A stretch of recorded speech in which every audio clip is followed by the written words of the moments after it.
Our keynote speaker, as you all know, is Scott Ritter, and he needs no introduction to most of you. At one point, he was Chief Weapons Inspector for the UN in Iraq and has taken a lot of heat for his opposition to the war. And so I'm not going to say anything more about him. I'm going to let him speak for himself. Come on up, Scott.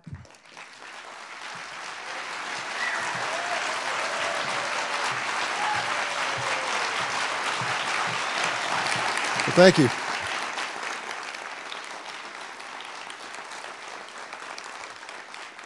Thank you very much. It certainly is an honor and a privilege to be here tonight to talk with you. Normally I start out by defending my position on weapons of mass destruction because, honestly speaking, it's a complicated position. I always say it's one of the most consistent positions that's out there because it's based on fact and truth, but it's facts that I'm aware of and truth that evolves from these facts that I'm aware of. And what I found when I'd stand up there and speak is many people were confused by what I was saying because they'd be hearing contradictory statements from the government. And they'd say, well, wait a minute, the government's saying one thing, this guy Ritter out here is saying another thing, and we're confused. And then they would hear that I would say something, they'd get a snippet of my past conversations, and they'd say, well, that's contradicting what you're saying now. I mean, if anybody speaks on any topic for 4 years straight and you pick and choose what they say, you can make anybody contradict themselves. But I'm pretty comfortable that I never did contradict myself, and I'm pretty comfortable that I don't need to defend my position to anybody right now because I was right. I have yet to be contradicted on a single point of fact regarding my stance on Iraq. And I will never be contradicted on a single point of fact because I'm not making it up. It's based on truth. It's based on what really happened. And even the Bush administration is starting to come around. Colin Powell today has said, gosh, maybe the data I used to brief the Security Council of the United Nations on 5 February 2003 was flawed. It's a little late now, Colin Powell. It's a little late now, George Bush. So I'm not going to come up here and recount the tales of disarming Iraq. Ladies and gentlemen, be rest assured that disarmament, as mandated by the Security Council of the United Nations, succeeded in Iraq. Iraq did not pose a threat to the United States of America or the international community that warranted military action. Unlike things that the Bush administration said in the past, this one, you can be sure, there is no doubt.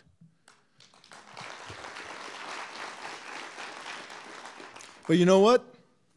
That appears to be irrelevant at this point in time.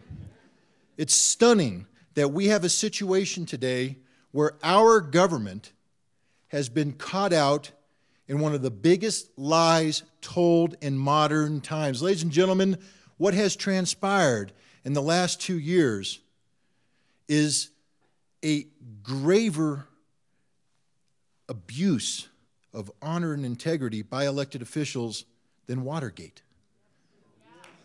This is the biggest disgrace in the name of American democracy that we have experienced in modern times. Our elected officials misrepresented data, fabricated data, and outright lied to the Congress of the United States, the American people, and the international community about the threat in Iraq.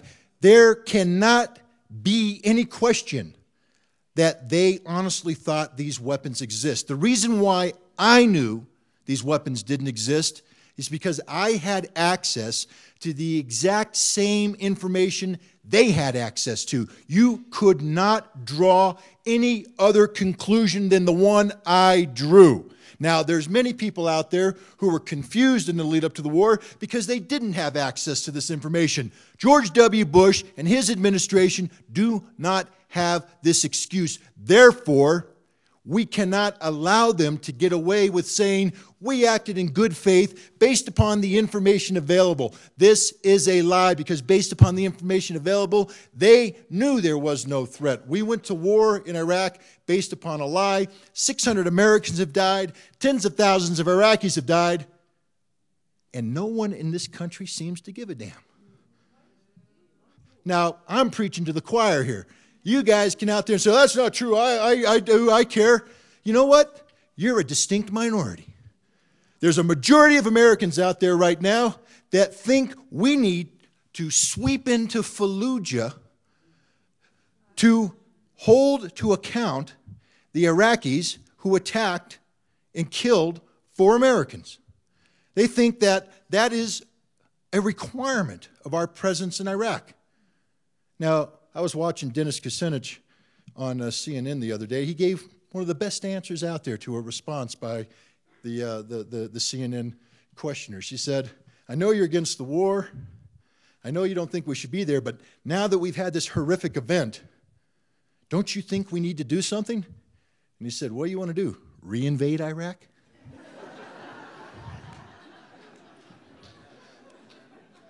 You know, Americans, by and large, think that we have a right to be in Iraq. They think that the presence of American troops is justified. They think that American troops are actually doing something good in Iraq. They're confused. They're confused by what they hear on the media. They're confused by what they hear from the government. They're confused because, again, present company accepted, for a technologically advanced nation, we are populated by the most ignorant people on the face of the earth. And I will put this challenge out to any American, that if they're not ignorant, then step forward and feel free to debate me on the issue of Iraq. But if you're going to sit there and say that we need to be in that country, you better have some facts to back it up. I don't want to hear the rhetoric of the Bush administration that we're pursuing democracy. Ladies and gentlemen, nothing we are doing in Iraq has any relationship with democracy and the notion of democracy. What we are doing in Iraq is a perversion of democracy. We replaced a brutal dictator with a brutal dictator. There's no other way to describe Paul Bremer. I'm not attacking him as a person, but he's not the democratically elected governor of Iraq. He's a dictator imposed on the people of Iraq by a nation that invaded Iraq in violation of international law. We did not have authority to invade Iraq. Iraq did not constitute a threat to the United States of America. Iraq had not attacked the United States of America. The Security Council of the United Nations had not determined that Iraq was a threat that warranted military intervention. We violated international law and intervened in Iraq. And guess what else we violated, ladies and gentlemen? As Americans, we should care very much about this.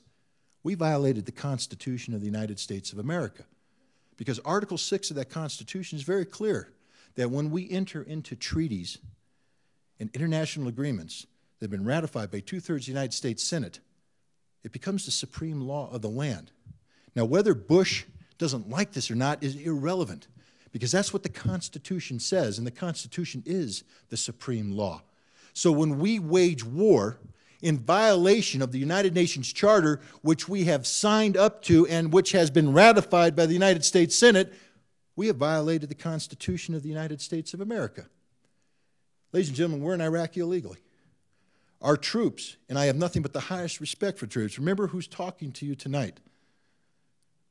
I'm a conservative Republican who spent 12 years in the United States Marine Corps and has gone to war for my country. I'm not a pacifist.